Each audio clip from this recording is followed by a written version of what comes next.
realmente vamos un poco más allá de ese momento, y es cuando ya él está llegando a Getsemaní que hace esta oración, la oración del gran sumo sacerdote. Y como ustedes pueden ver, mis hermanos, dice la palabra que el Señor tenía, estas cosas habló Jesús, y levantando los ojos al cielo. En la Biblia no nos dice en ningún lugar que no podemos orar con los ojos abiertos. Realmente yo soy de los que me concentro más orando con los ojos cerrados. Generalmente con los ojos cerrados nos concentramos más, pero no hay ningún impedimento en que en algún momento dado podamos orar con los ojos abiertos. El Señor hace como nuestro maestro, ¿no? El Señor hace una oración no al azar, una oración organizada, como nuestro Dios y nuestro maestro, y la divide en tres partes principales, a lo que les gusta apuntar. Primero ora concerniente a él mismo, o sea, pidiendo por él. Luego ora concerniente a los apóstoles, pidiendo por sus apóstoles. Y finalmente ora concerniente a los creyentes, a todos los que iban a creer en la historia del evangelismo a partir de allí. O sea, la divide en tres partes principales, como le dije, orando por él, por los apóstoles y luego por todos los creyentes. El Señor pone en práctica todo esto. Bien, mis amados hermanos, cuando el Señor ora concerniente a él mismo, vemos en el versículo 1 del capítulo 17, dice lo siguiente: estas cosas habló Jesús y levantando los ojos al cielo, dijo: Padre, la hora ha llegado, glorifica a tu Hijo para que tu Hijo te glorifique a ti. Básicamente el Señor Jesús en esto hace dos solicitudes. Es: glorifica a tu Hijo para que tu Hijo te glorifique a ti.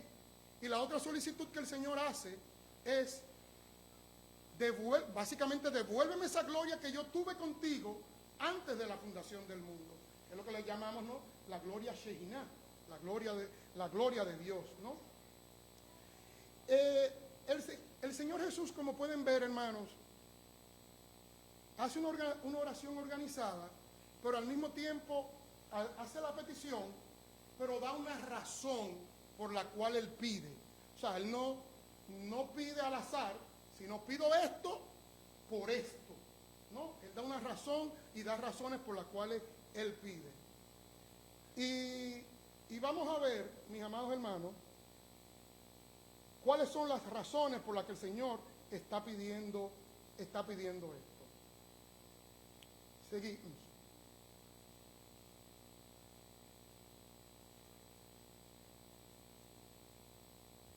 Perdón, hermanos, que esto no se pasó completamente porque fue última hora. Dice lo siguiente: el propósito de toda oración, mis amados hermanos, o la meta de toda oración debe ser glorificar a Dios. O sea, ese es el propósito principal. Por eso el Señor dice: Señor, glorifícame para yo glorificarte a ti. O sea, ese es el propósito de toda oración. Que el Señor sea glorificado.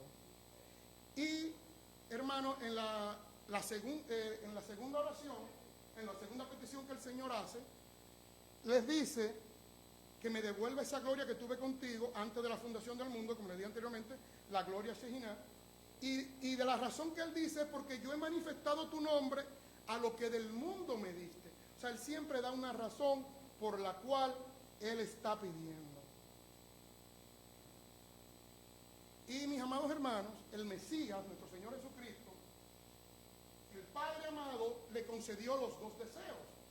Primero, le concede el deseo de glorificarlo. En su resurrección, el Señor fue glorificado. Y la gloria Shekinah, la gloria que él estuvo con Dios desde antes de la fundación del mundo, le fue dada en el momento de su ascensión. O sea, que el Padre le concede al Señor Jesucristo las dos peticiones, tanto su glorificación como esa gloria que él tuvo antes de encarnarse, porque ustedes saben que el Señor Jesús, como espíritu, ¿no?, era espíritu por la eternidad con el Padre, por amor a nosotros, como estábamos hablando esta mañana en el estudio bíblico con el hermano Agüero, por amor a nosotros se encarna, y entonces esta gloria Shejinah queda velada, queda cubierta por amor a nosotros, porque tenía que ser la función, como dice en 2 de Corintios 5:21, al que no conoció pecado, por nosotros lo hizo pecado, para que nosotros fuésemos justicia de Dios en él. Jesús tuvo que encarnarse, esa gloria fue cubierta, ¿no? Y una vez el Señor resucita, el Padre lo glorifica y en su ascensión, ¿no? le provee nuevamente esa gloria Shejinah, que es la gloria que él tuvo desde antes de la fundación del mundo. Bien, mis amados hermanos, cuando el Señor ora por sus apóstoles, eso lo vamos a ver, ora por los 11 apóstoles, y ustedes saben que Judas en ese momento iba a traicionarlo, o fue a camino a traicionarlo. Él está orando por los 11 apóstoles. Él oró por 3 asuntos importantes con los 11 apóstoles, para los 11 apóstoles. Primero oró por preservación, que el Señor lo preserve de este mundo, ¿no? Una preservación más bien espiritual, preservación. Luego por protección y finalmente por santificación. Como siempre, nuestro Señor Jesucristo, cuando ora, da razones, o sea, hace la solicitud y luego da las razones por las cuales la está pidiendo. Y hay, a los que les gusta apuntar, hay 5 razones por las que el Señor Jesucristo le pide preservación al Padre. Y son las siguientes. Vamos a ver primero en Juan 17, vamos a estar todo Juan 17, del versículo 9 al 10. Y el Señor dice lo siguiente: yo ruego por ellos, está hablando de sus apóstoles, no ruego por el mundo, sino por lo que del mundo me diste. ¿Cuál es la razón? Que tú lo vas a preservar, Padre, porque son tuyos. Esa es la primera razón. Dios nos preserva porque somos de Él, ¿no? La segunda razón la podemos ver en Juan 17, versículo 11, yo le llamo 11a, porque es la primera parte del versículo. Y ya no estoy en el mundo, mas estos están en el mundo, y yo voy a ti, Padre Santo. La segunda razón por la que el Señor va a preservar a los discípulos es porque ya Jesús no iba a estar con ellos. Y como Jesús ya no iba a estar con ellos, el Padre iba a entrar en la función de cuidarlo, de preservarlo espiritualmente a estos 11 discípulos. La tercera razón, mis amados hermanos, que el Señor pide, nuestro Mesías, el Maestro, le pide al Padre Celestial, es para que haya unidad. Presérvalo para que haya unidad. Y la podemos ver en la parte B de ese mismo versículo 11, y dice lo siguiente: Padre Santo, a lo que me has dado, guárdalos en tu nombre. ¿Para qué? Para que sean uno, así como nosotros somos uno. Todo va, y el mensaje me estoy muy emocionado porque todo va acorde con lo que se estuvo hablando esta mañana de 1 de Corintios capítulo 13 acerca del amor, ¿no? El Padre lo iba a preservar espiritualmente para que sean uno. La cuarta razón por la cual el Padre lo iba a preservar, lo vemos en Juan 17, 12, y se lo voy a leer. Cuando estaba con ellos en el mundo, yo los guardaba en tu nombre. A lo que me diste, yo los guardé, y ninguno de ellos se perdió, sino el hijo de perdición, para que la Escritura se cumpliese.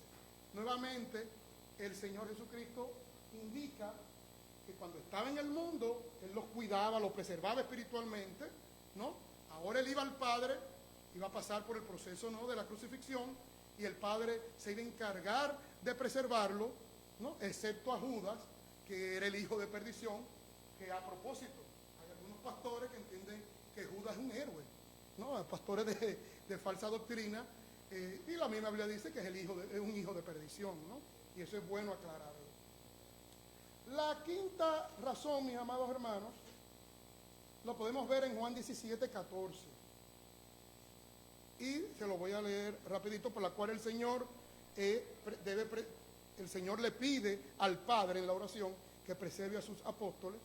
Yo les he dado tu palabra y el mundo los aborreció ¿Por qué no son del mundo? Como tampoco yo soy del mundo. O sea, preserva a los padres porque ellos no pertenecen a este sistema del mundo, un sistema gobernado por el príncipe de las tinieblas, como pueden ver en Juan 12:31, por Satanás. Preserva a los padres porque como yo no soy del mundo, tampoco ellos son del mundo. O sea, van a necesitar un cuidado especial. Y hermanos, todos nosotros como creyentes,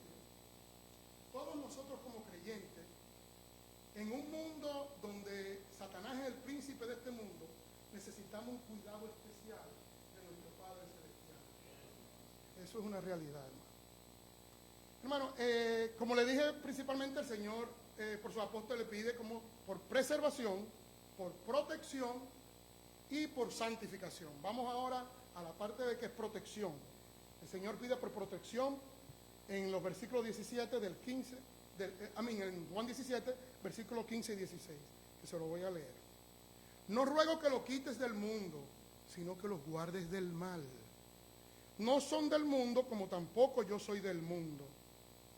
Cuando el Señor dice que los guarde del mal, está diciendo, guárdalos de Satán. O sea, cuídalos del enemigo, ¿no? Cuídalos del enemigo, porque ellos no son del mundo como yo, ellos están ya cubiertos de mi palabra y Satanás lo va a atacar. ¿Cómo no puede atacar a muchos de nosotros? Y por eso el Señor Jesús le dice, guárdalos del mal, guárdalos del mal. El mundo es peligroso, hermano, más para un creyente, un mundo peligroso, porque es el príncipe de este mundo, está como león rugiente buscando a quien devorar. Hermanos, cuando el Señor dice que el enemigo anda como león rugiente buscando a quien devorar, no es a un inconverso, es buscando a un cristiano para devorarlo. Los inconversos ya son de él, o sea, hasta que no vengan a los pies de Cristo, ¿no? Eso es una realidad. Y como le digo, el Señor se iba y ellos permanecían en un mundo caído, como estamos nosotros, ¿verdad? En un mundo caído. Bien,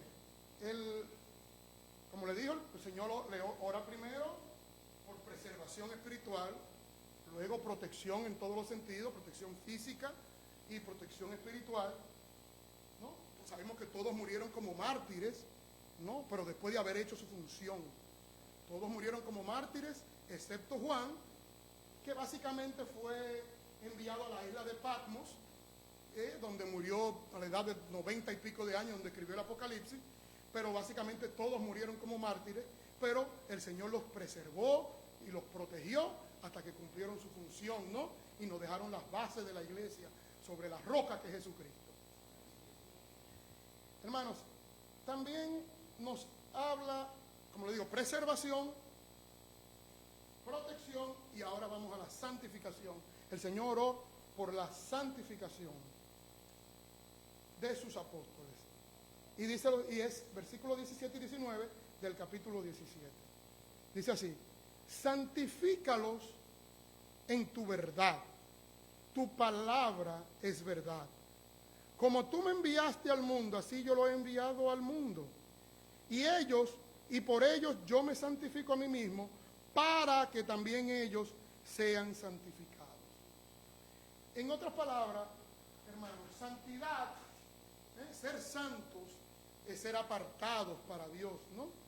Santo no es porque una iglesia te diga que hizo un milagro y vamos a beatificarlo. No. Pablo cuando el Espíritu Santo habla a través de Pablo, dice a los santos en Filipo, a los santos en Macedonia. Santos somos todos los creyentes en Jesucristo. Obviamente, la santidad se perfecciona. O sea, vamos en un camino de perfeccionando la santidad. Y el Señor dice, yo los he separado a ellos del mundo, ¿no, Padre? Y santifícalo en tu verdad. Hermanos, es importante, es vital orar para estar en comunión con Dios.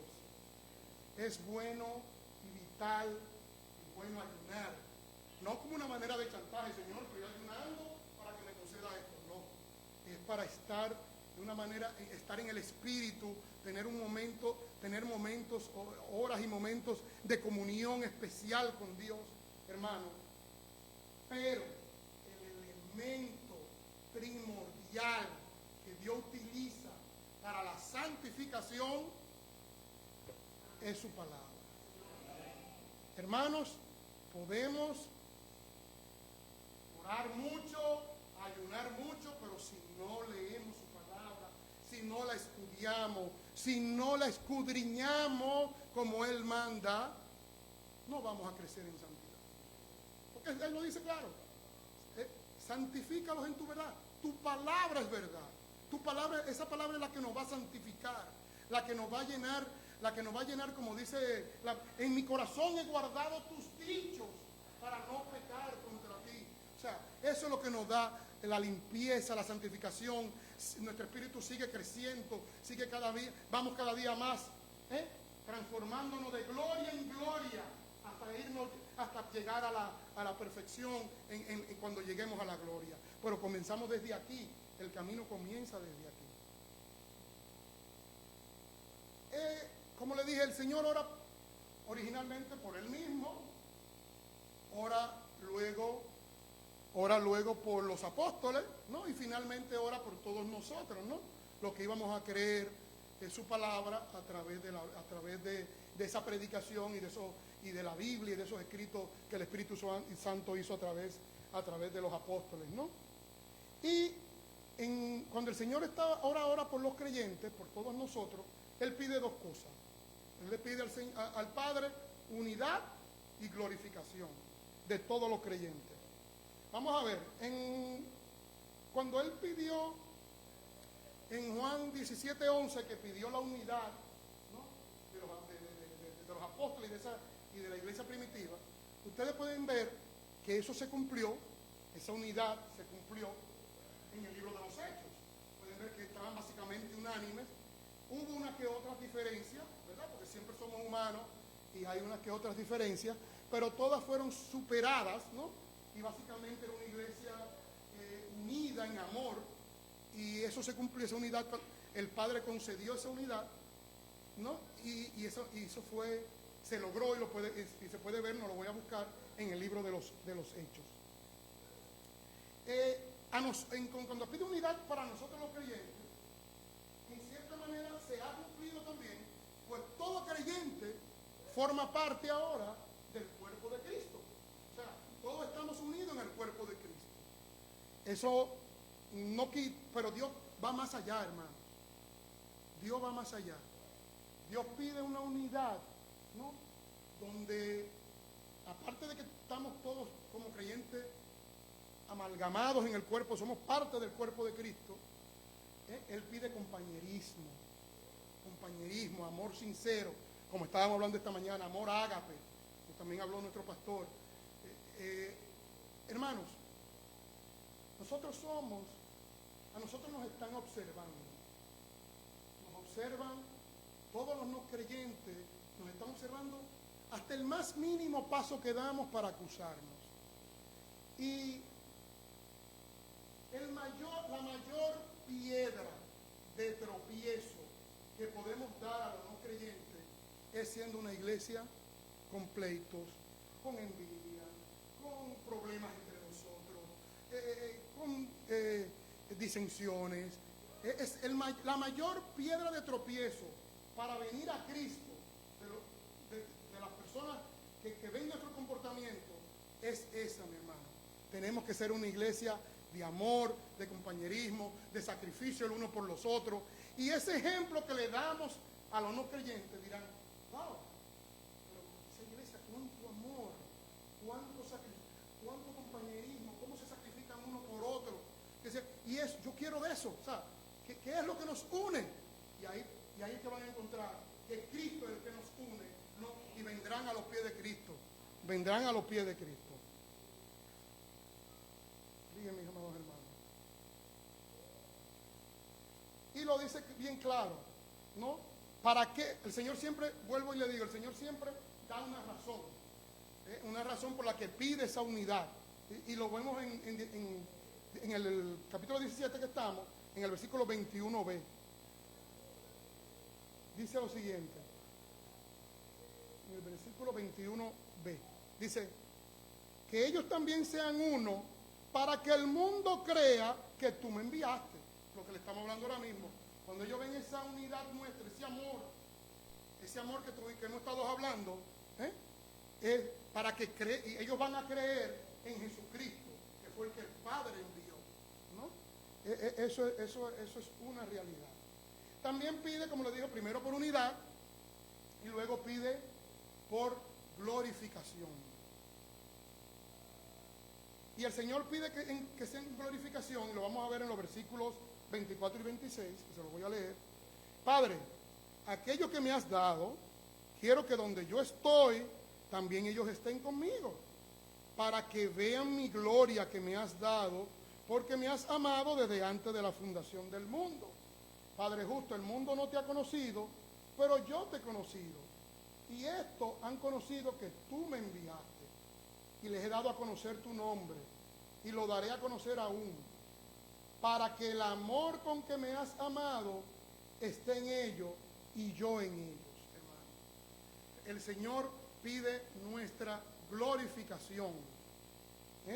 Es importante aclarar, hermanos, que todos los cristianos vamos a ser glorificados, ¿no? Vamos a tener un cuerpo glorificado. Pero nosotros, mis amados hermanos, nuestra gloria no es exactamente como la gloria Shekinah de nuestro Padre y de nuestro Señor Jesucristo. Nosotros básicamente vamos a reflejar esa gloria de Jesús, ¿no? Es como, por poner un ejemplo, el sol tiene luz propia y la luna refleja la luz del sol. Y nosotros, como hijos de Dios, vamos a reflejar esa gloria Shekinah de nuestro Señor Jesucristo. Y eso se logrará en nuestra resurrección o en el arrebatamiento de la iglesia, hermano. Vamos, hermanos, vamos a concluir con qué hemos podido, por ejemplo, aprender de cómo debe ser una oración, aprender un poquito más de cómo debe ser una oración. ¿Qué nos ha enseñado este capítulo 17 de la oración del gran sumo sacerdote? Gracias a ese gran sumo sacerdote, ¿no? Hoy podemos entrar confiadamente al trono de la gracia, para alcanzar misericordia y gracia para el momento oportuno, ¿no? El momento de angustia, ¿no? De las cosas que podemos aprender está lo siguiente, amados hermanos. La oración debe ser siempre dirigida al Padre, ¿no? Por medio de nuestro Señor Jesucristo, por los méritos de Cristo, ¿no? La oración debe ser dirigida al Padre. El Señor Jesucristo, en este capítulo 17, se dirige al Padre 6 veces. 6 veces. No se lo voy a leer, pero se lo voy a mencionar en el capítulo 17, en el versículo 1, en el versículo 5, en el versículo 11, en el versículo 21, en el versículo 24 y en el versículo 25. O sea, el Señor Jesús se dirige al Padre aquí 6 veces. En todo el Nuevo Testamento, el Señor Jesucristo se dirige al Padre. En todo el Nuevo Testamento, el Señor Jesucristo se dirige al Padre 170 veces, para lo que les guste apuntar. 170 veces. Y se dirige como mi Padre, de una manera más íntima, 21 veces. El Señor Jesús en todos los evangelios, mis amados hermanos. Y quiero hacerle un pequeño comentario en este primer punto de que la oración, ¿verdad?, debe ser dirigida al Padre. Y vamos a buscar en Mateo 27:46. En el Antiguo Testamento, antes de ir a Mateo, Isaías 53 y Salmo 22, básicamente profético por demás, y dan detalles, ¿no?, de la crucifixión crucifixión y cómo iba a morir el siervo de Yahvé, ¿no? Pero vamos a buscar en Mateo 27, 46. Es que yo entiendo que este comentario, dentro de cómo dirigimos la oración al Padre, es importante para ver cómo el Señor Jesucristo se dirige al Padre en el momento en que el Padre, cuando Él es cargado con el pecado de todos nosotros, ¿no? Que el Señor Jesucristo le dice, ¿no? Elí, Elí, lama sabactani, o sea, no le dice Padre, y ahí no le dice Padre, le dice Dios mío, ¿verdad? ¿Por qué me has abandonado? Ya aquí, aunque es su padre, por esa relación de padre e hijo, ¿no? Pasa a ser una relación judicial. El Padre de la Gloria está juzgando el pecado, ¿no? en su Hijo Jesucristo, y en ese momento el Señor Jesús no le dice Padre, simplemente le dice, Dios mío, ¿por qué me ha desamparado? Y no le dice Abí, no le dice Abí, no le dice mi padre, sino Dios mío, ¿por qué me ha desamparado? ¿No? Esto es importante, hermanos, porque luego, en Lucas 23, 46, lo pueden buscar si desean, antes del Señor, ¿no?, entregar el Espíritu, que clama fuertemente y entrega el Espíritu, dice, Padre, en tus manos encomiendo mi espíritu. ¡Wow! ¿Qué pasó aquí? O sea, en un momento dado, se siente la separación del Padre, ¿no? Se está juzgando el pecado en él, le llama Dios mío, no le dice Padre, ¿no? Y luego, el Señor Jesús, antes de morir, es restaurado a la posición nuevamente, a la posición con su Padre y una posición espiritual nuevamente viva, ¿no? No en separación de Dios, sino una posición viva, y le dice, Padre, en tu mano encomiendo mi espíritu. Eso es muy importante, mis amados hermanos. La oración es dirigida al Padre por medio de nuestro Señor Jesucristo.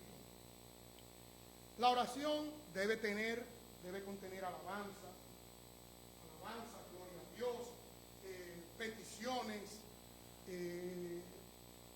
Básicamente usted desahóguese con Dios, ¿no? Hable con Dios. Pero es muy importante, debe ser una oración organizada.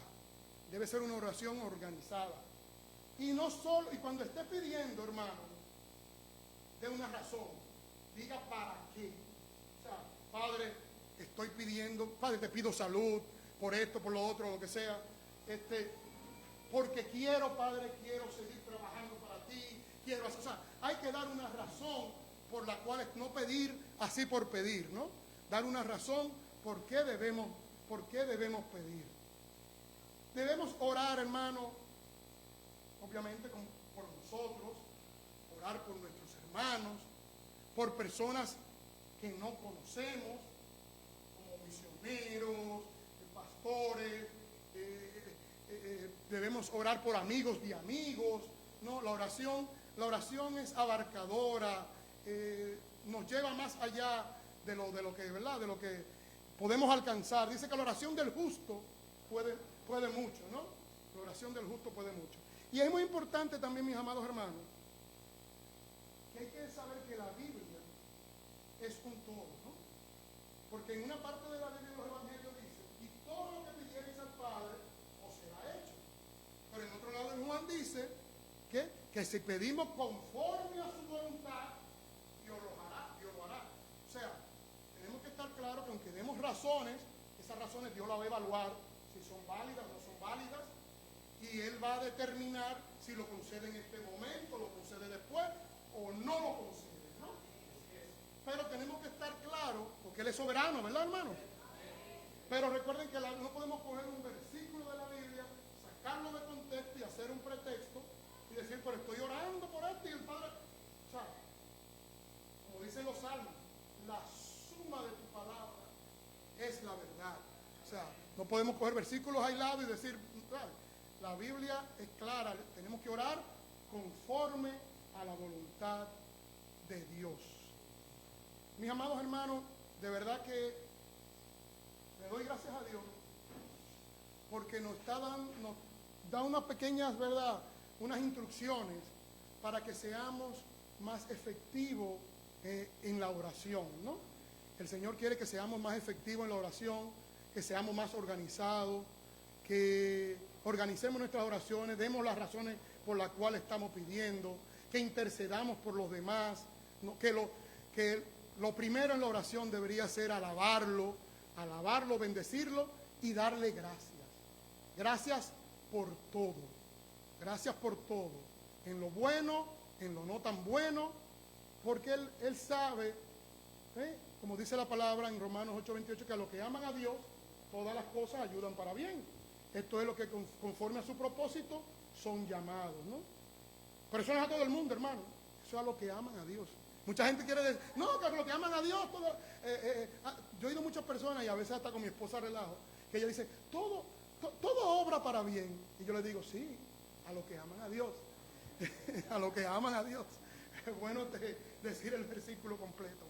Mi amado hermano, que el Señor añada bendición a su palabra. Oremos. Gracias, Señor, por tu amor. Gracias, Padre, por tu misericordia. Gracias, Padre, por la palabra predicada hoy aquí en la Iglesia Bautista Belén. Permite, Padre, que los hermanos, Señor, y todos aquí nos edifiquemos en ella cada día más. Crezcamos cada día más, Señor. Ayúdanos, Padre, a ser adoradores y oradores eficaces, Señor. Ayúdanos, Padre, a siempre amarte, bendecirte, glorificarte, no importa la circunstancia, Señor. Ayúdanos, Señor, a que tu palabra abunde cada día más en nuestros corazones, Señor, para ir creciendo en santidad, Señor. Señor, gracias por esta iglesia, gracias por este ministerio, Señor. Ayuda a este ministerio a seguir creciendo. Bendice a todos los hermanos, Señor. Padre, mira las situaciones de salud, Señor. Mira las situaciones de salud, Padre. Ayuda, Padre, a que todos los hermanos que tienen con problemas de salud sobrepasen la salud, Señor. ¿Para qué, Padre? Para que puedan seguir sirviéndote, amándote y evangelizando, Señor. Porque tenemos que seguir llevando el evangelio a toda criatura, Padre. Te lo pedimos, Padre, en el nombre de Jesús. Amén. Pastor.